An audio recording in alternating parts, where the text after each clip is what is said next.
So I am very excited to bring up the gentleman standing next to me. We are thrilled to have Steve Spinner with us this morning. I said earlier that we wouldn't be reading any bios, but if you'll indulge me in this case, I'd like to touch on just a few highlights. Steve is the founder and CEO of RevUp Software, a leading data analytics software company right here in Redwood City. Steve was previously involved in angel investing and was an advisor to over 50 startups. He also has been a senior executive in a host of technology and media companies over the years.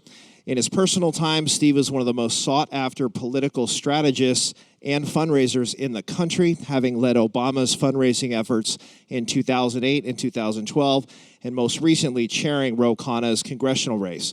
I first learned about Steve through an article in Bloomberg News earlier this year. Let me read you just a quick paragraph. For months, some of Washington's top campaign professionals have been buzzing about a product with the potential to turbocharge political fundraising and possibly much more.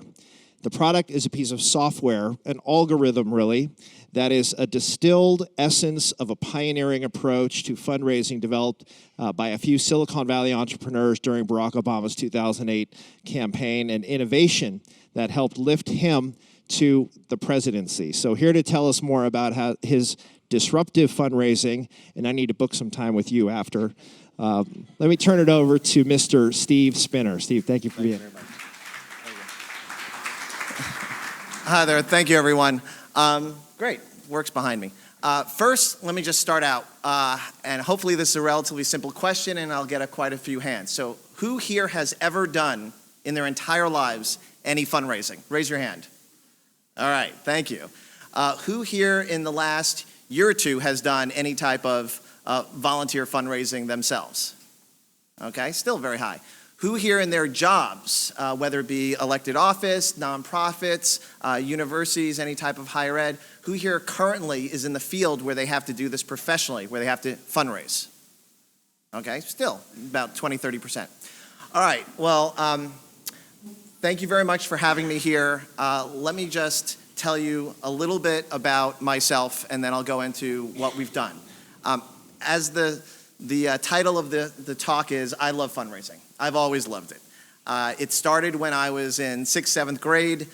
There was an American Cancer Society bike-a-thon in my neighborhood in Long Island, New York, and my mother allowed me to go out door to door, up and down my street, calling some friends and family to do $1 a mile. And my mom thought since I had a 3-speed bike and I didn't bike much, maybe I would do 2-3 miles and that would be it. And lo and behold, we went and I went to about 100 homes and called up people. And I went lap after lap after lap after lap. And at 14 miles, my mom finally shoved me off the bike. And I raised, $1,500, won the contest for the most money raised for the event. And all of a sudden, I got a 10-speed bike as the reward. And so here I am, I'm in 6th grade. I'm like, this is good. I mean, I can do good and I get a reward for this. I like how this works. And right then and there, I fell in love with fundraising. After college, after I'd worked at McKinsey & Company, I wanted to do something different before I went to grad school. And for me, it was a very personal decision. I wanted to work for the Olympics in Atlanta. And I had the privilege, I had the honor of being part of the revenue organization there. I headed up, at all of 22, 23 years of age, I headed up the strategy group for the Olympics on their revenue side. And it was a very tall order for the 1996 games. We had to raise $1.2 billion, and we got no government funding. And on the sports sponsorship side, $650 million of that had to come from our group. Well, the way the math worked at the time, you couldn't do sports sponsorships at the $4 or $8 million levels and add up to 650 unless you had 100 different sponsors, which would be terrible. And so my job, and I realized I had talent for this. A talent for this early on was that I loved thinking differently. And this was way before I moved to Silicon Valley. My job was to take a category like telecommunications and rather than sell it to AT&T for $8 million, say, you know what, you can do long distance, you can do local, you can do equipment, you can do radio, and we made a $100 million set of sponsorships out of formerly an $8 million category. And again, now I was in love, and I was doing it to help the community, help the country through sport, which is something I'm also very passionate about. The problem is, after that, I fell out of fundraising. I got really serious about my career. I went to grad school. I worked at NBC in New York. Through NBC, they had me come out here. I started doing a lot of startups myself. And then after the 2004 election, I literally had done nothing in politics before. I had voted, but that was the extent of my civic engagement. And I felt guilty. In a typical naive Silicon Valley way, I thought, wow, maybe if I had done something in the 2004 election, maybe John Kerry would have won. Okay? Totally naive. So I called up my friends that had been involved in politics and at a leadership level, and I raised my hand. I said, what can I do to help? And they said, come to a couple events and write some checks. So that was in February of 2005. I wrote a couple of checks, and really quickly I said, this is getting expensive. What else can I do? It's getting expensive. So they said, well, if you can't write, you raise. And I go, how do you raise? Figure it out. And there was no best practices. There were no sharing of information, even just from friend to friend. How do you do? What do you do? What works? What doesn't work? No one did that. They just said, here's a link. Go raise money. And I said, is there any tools? Are there any technology? What, are you kidding me? Of course there's not. This is like politics. This is fundraising. We don't do that. And so I very quickly started doing it the old way, the traditional way, the historical way. And thankfully for me, I found out that I had this talent and passion for fundraising for politics. It was highly correlated to raising money for a company to raise money for a candidate. You had to have the same level of passion. You had to be able to stand behind something that you truly, truly believed in. I'm actually getting choked up. And be able to say, I need your help. I want your help. Can you give me 500? Can you give me 1,000? Can you give 2,300? Whatever. And it was just something that I was good at. I could spend a lot of time in it, and I very quickly started having success, being part of successful host committees, doing things at the congressional level, at the senatorial level, at the gubernatorial level. But in late 2006, at the end, it was November of 2006, I said, you know what, I really want to do presidential for the first time ever. And I'm under the radar, no one knows about me. There's something about this guy, Barack Obama. I'd love to get involved early. I mean, it'll be a 3-4 month thing, and we'll probably get squashed like a bug. But it's something I believed in, and I jumped on board. I was one of the first 50 people to have joined that organization. And obviously that didn't turn out that way for the betterment of the world, and he's been our wonderful president for the last 8 years. But that was one where I started, first time ever as a fundraiser for a presidential campaign. And I started small, did my first 50,000, did my next 100,000, did my next 250,000, and just kept going and going. And what was different was that I was the first person to start using social media in fundraising. Started using data to better understand my friends. It sounds pretty obvious. We should all do that. We should all be respectful of our friends, of their time, of their money. But no one had been doing that at the time. And so that allowed me, and by the way, all I'm talking about is I was looking at my LinkedIn profiles, I was calling up people, I was having conversations, I was checking out. In the conversation, I would understand, is it someone that they like to give early or did they like to give late? Were there any causes that they cared about? This person's cares a great deal about climate change. Keep that in the back of my head. This person really likes to attend women's events. This person likes to write small and then write multiple times. All those things I just used to keep in my head or on a pad. But that simple set of just being respectful to my friends and my network allowed me to then be one of the top fundraisers in the 2008 campaign. In 2012, I had a greater leadership position, and they asked me in this case to train others, to teach others to do what I did. But again, it was still without a technological solution. It was still laborious. It was still meeting with people, talking with them, asking questions, knowing what they cared about, but tailoring the ask, making it more targeted. And this all changed after the 2012 election. When Ro Khanna decided he wanted to run, he's a dear friend of mine, and I was supportive of that race, he had no staff. Any good Democrat finance person was not really allowed to work for Ro. So how could he run a competitive campaign in an extremely expensive market with no staff? And he put a lot of blood, sweat, and tears. I helped him with that. And we just started having tons of meetings, a lot of fundraising events. But for Ro and for many of us here, and this is not about politics. What I'm going to talk to you about, please put on, if you're in the nonprofit space, put on your nonprofit hat. It's the same thing for you, how it can be customized. If you're in the higher ed space, it's the same thing for you. But the analogy in the demo I'm going to give you is absolutely in the political space. He had to do events. He had to have supporters, whether he asked of them or they offered themselves, he needed them to raise their hand. He needed to say, I will help you. I will host an event. I will co-host an event. I don't have time to do something in my home, but I'll give you 25 names. I'll give you 50 names of people for you to call. He had to figure out a way to have volunteers help him. And the story that the problem with fundraising is that typically, advancement staff, finance staff, they're overworked, they're underpaid, they're undertrained, and they're not given tools, at least not technical tools, similarly or not nearly as quickly as if they were in the business-to-business community, where data analytics is all the rage. I mean, if you work in luxury goods, they're using data analytics like crazy. They know exactly who here is going to be willing to buy a Gucci pocketbook in the next 6 months. I mean, business communities use data analytics very, very effectively. But that had never yet gotten to nonprofits, higher ed, or political. So the best in political, if you think about it, the last time you raised for a candidate, the last time the candidate raised for him or herself, the last time you got an invite to something, what was it? You typically probably got an email from someone. In most cases, it was probably a blast spam email to hundreds, if not thousands of people. It told a story of why you were supporting this candidate, and it gave a link. And that was it. That is less than, it's 0.013% of yield. Okay, so you're spamming. You're doing one level above the campaign spam blast, but it's not really targeted.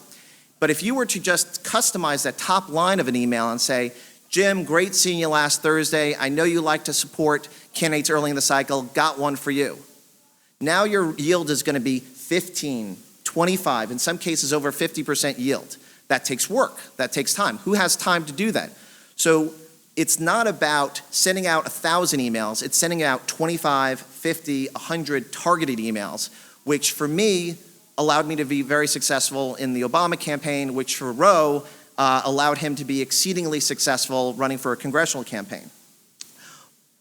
But again, it still was not from a technology perspective. And the light bulb for me went off when we had a very famous venture capitalist, I don't want to embarrass him, so let's just call him Sam. Sam offered to do a fundraiser for Ro. And he said, well, what's the max I can do? And the answer at the time was $5,200. Great, can my spouse give? Great, that's $10,400 from me. What else can you do? What else can I do for you? Well, can you open up your home and invite some of your friends? Could we do, ideally we need a $50,000 fundraiser to meet our budget. And he said, he looked at us, he said, you know who I am. I've raised hundreds of millions of dollars for my fund. I've raised hundreds of millions of dollars for various portfolio companies. Ask me, I'll raise you $500,000. And we went back and forth on this because, as everyone knows, politics is different than business. Politics is different than other types of fundraising. There are caps, there's partisanship, there's sensitivities between who you ask and what you ask of people.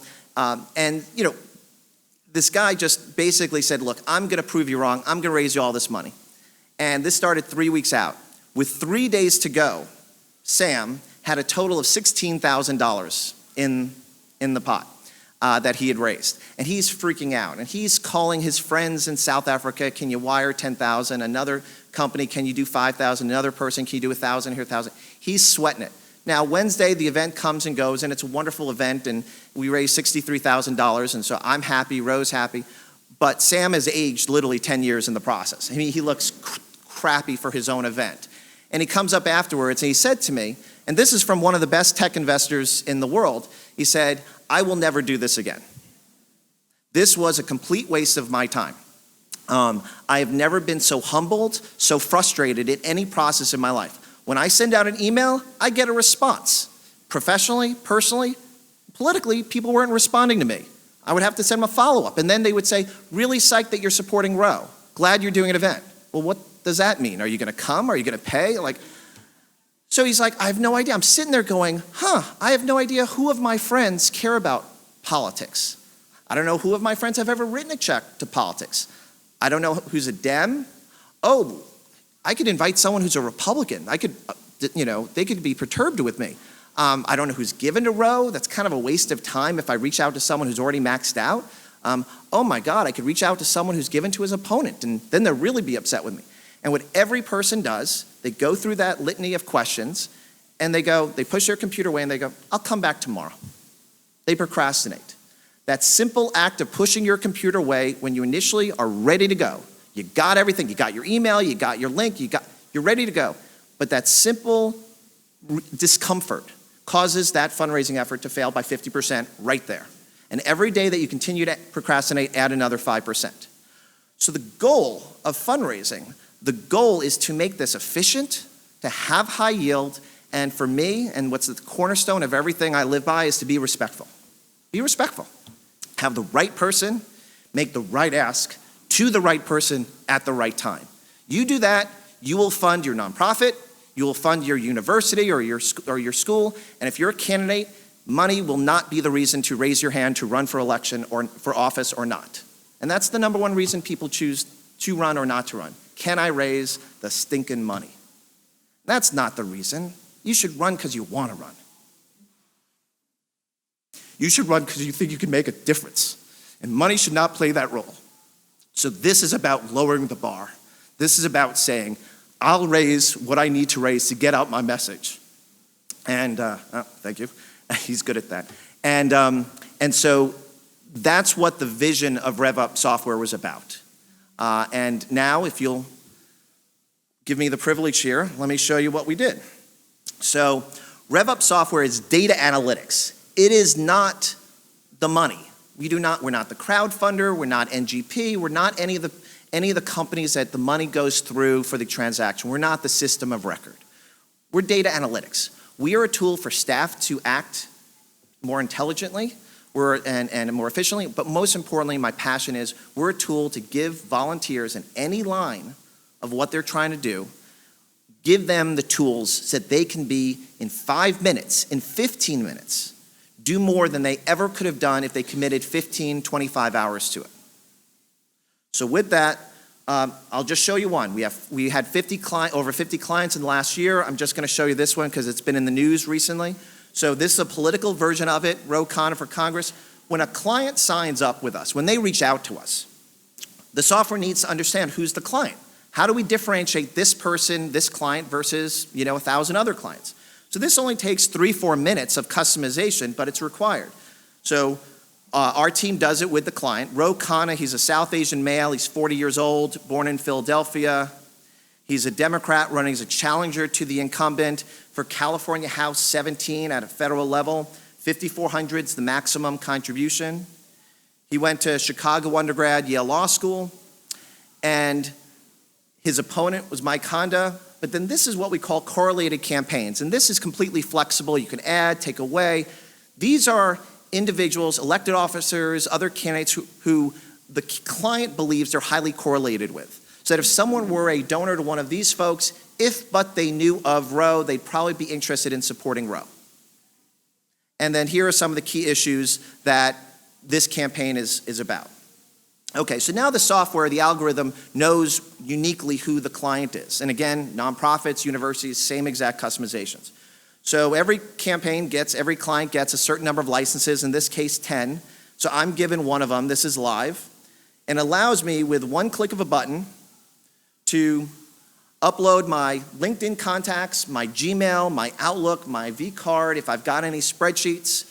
As we go mobile, we'll also be able to add Facebook right now. And it allows me to, in my case, I uploaded nearly 3,000 LinkedIns, 6,500 my personal Gmail, 1,400 of my professional Gmail. It dedupes them, it cleans them up.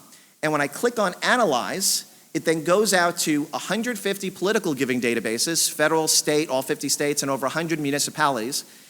But then it also goes out to nearly 9,000 charitable giving databases. And with that, it takes those 9,000 plus databases, puts it against my 7,400 net contacts, puts it against the unique profile I just showed you, and here are my contacts, my friends, uniquely ordered highest to lowest, likely to be interested in supporting Ro Khanna, the client. And this is page 1, and it's 25 per page, and I've got 300 pages. We're not going to go through 300, trust me. But the way to read this is synced up with your account. So this knows if someone's given in the past, given in the present to the client, in this case, Ro Khanna. John Doerr has given he's been quite generous the last couple of years. He's maxed out, so that's why he's got 0 capacity remaining. I'm not going to reach out to him. Now, Imad, on the other hand, has given in the past. That's low-hanging fruit. Go get him. Click. David, on the other hand, has never given in this race, so that's greenfield. That's a brand new person that's a good high prospect. I may want to reach out to him. Laura is someone who has given, and she has remaining capacity, so I may not want to reach out to her. But now, Wayne is someone who's a dear friend, who's a supporter of the opponent. I no longer will reach out to him. I will be respectful. I will not piss off a friend, which is one of the worst things that you can do in political fundraising. And so that's just an early warning that, to skip him. And Oren is someone who has never given in this race, but has given to other similar races. So if he's interested in Raja, maybe he'll be interested in Ro. Click.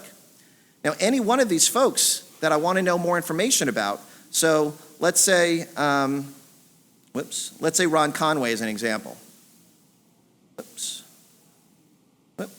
Sorry, it's the screen here. Can't do it. The screen's not letting me. There we go. Okay. So for Ron Conway, he's given to he supports charter schools, he supports youth programs, gun violence prevention, Clinton Foundation, Tenderloin Development, and then here's all his federal giving on the right, here's state giving, here's local giving. It gives you a good overview of the things that he might care about, he might be interested in. And there's all sorts of other things you can do. You can do various types of filtering. If I just want to go after people that are the low-hanging fruit, people that have given in the past but not currently, one click you can do that. A whole bunch of different things. My favorite is this one called Diamonds in the Rough. What is Diamonds in the Rough? Diamonds is every single person here has given to this client. However, they've given at a level that is statistically significantly less than they typically give to other similar clients. So all you got to do is reach out to them, and they'll probably be likely to give you more. For instance, one of those spam emails, give $50, fine, that one resonated, you write a $50 contribution, now you're in the system. Well, now that person typically writes $2,000, $5,000. Well, if the staff just knows that, now there's a person you should follow up with because they just happen to only give you $50. So there's all sorts of different types of things you can do with filtering. You can do advanced filtering.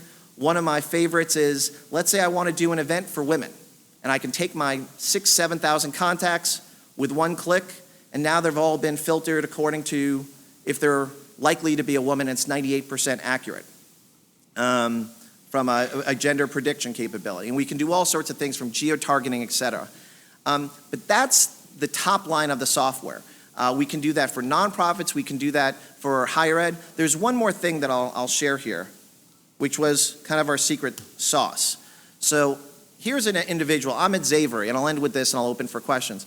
Amit's someone who had 3 years ago had never written a check before to politics, ever. This was empty, this was 0, that was empty, and he had a score of 43 and it was purple. Well, why would Amit score 43 if he's never done anything for politics? One would think he would be a 0. Well, a fundraiser, not me, but a South Asian fundraiser reached out to Amit and said, Amit, you're South Asian, you're male, you're in tech, you live in Northern California. You scored 43. You might want to meet this guy, Ro. You might like him. And he did, and he wrote a check, and then he wrote another check, and then this cycle he wrote a number of checks. He even used the software and held a fundraiser in his home, and he raised $35,000.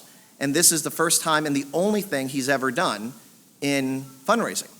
So for Ro, what we saw was typically in politics, 95% of the money that campaigns raise comes from pre-existing political donors, which is about 1% of the US population. Only 5% is new money in, new blood. And I'm all about growing the pie. It's just, right now, the way the system is, it's just easier if you're a finance person to just poach one another's donors. And that's why so many of us, when you write a contribution, all of a sudden you start getting hit up with emails from people you've never heard about, because a lot of people share lists, and we all hate it. With Ro, only 30% of his donors were pre-existing. 70%, 2 out of 3 of his donors, and he raised nearly $8 million in 4 years, were from first-time donors. And that's good. I'm a Dem. I want that to happen with Dems, but the software is completely nonpartisan or bipartisan. We work with everyone. I like getting new people into the system. And so that's the way the software works. And so, if you can, we had 50 clients last year. We launched, we worked with Purdue University, where they're alpha. Now we're fully commercial on the beta for universities and higher ed. We're working with a number of wonderful nonprofits at the national level, and a couple of local ones are starting to work with us. But the goal for us is to have it be about efficiency, yield, and respect. And with that, I'd love to answer any questions for the last couple of minutes. All right, any questions for Steve? Let's get a microphone. Sabrina? Hi, thanks for the presentation. It's really well timed since the election just occurred. Having used Nation Builder, I was wondering if you could talk a little bit about how this technology is different and how possibly the two could work together. Exactly, yeah, so great question. So Nation Builder does a number of unique functionalities in the space. They would be a system of record. They, in many cases, compete against NGP on the left or against any of the Republican shops.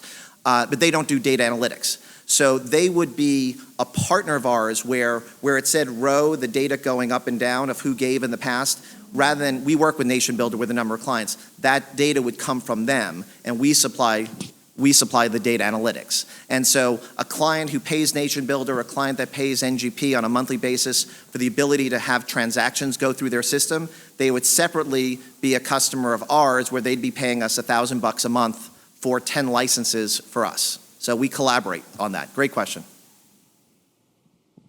Other questions? Yep.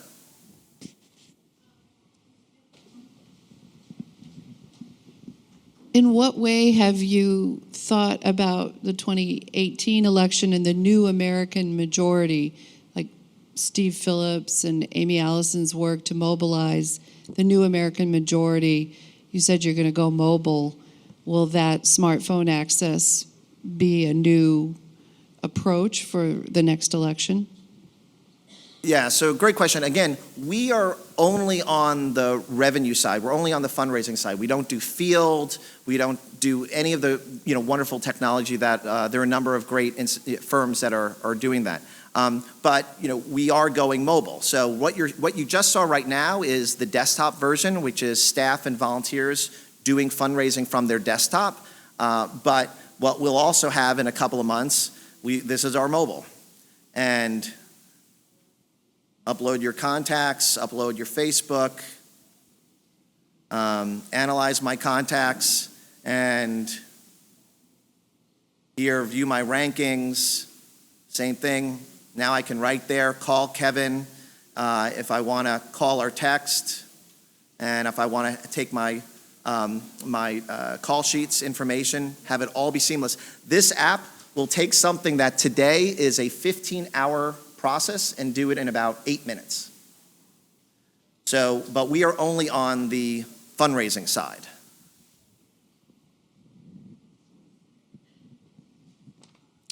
Any other questions for Steve? Yep. One more. Carol Marks. Yep. Carol, I'm going to give you my microphone.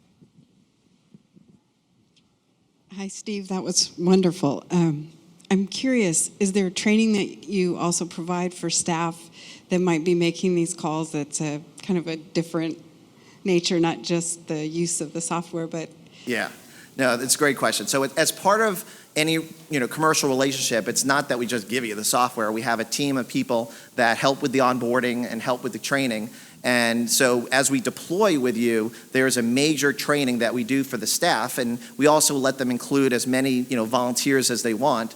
And then we also we bend over backwards and help these folks beyond the initial deployment. And Ashling, who's on my team, who's here, is always on the phone all day long, sharing best practices of the various functionality. I only showed you probably about 50% of what the software does. It's a 5-minute demo. But yeah, no, it's important. A lot of these folks don't use software, or they use software that, I'm not kidding you, looks like it's from 1998. That's the industry, as we all know, especially in the nonprofit space. There's a couple of vendors out there that innovation is not part of their DNA, but they've got large switching costs. So we're here to help, and we have a whole team of people that focus on hand-holding as we get into the 21st century data analytics world. Okay, let's give Steve Spinner a round of applause.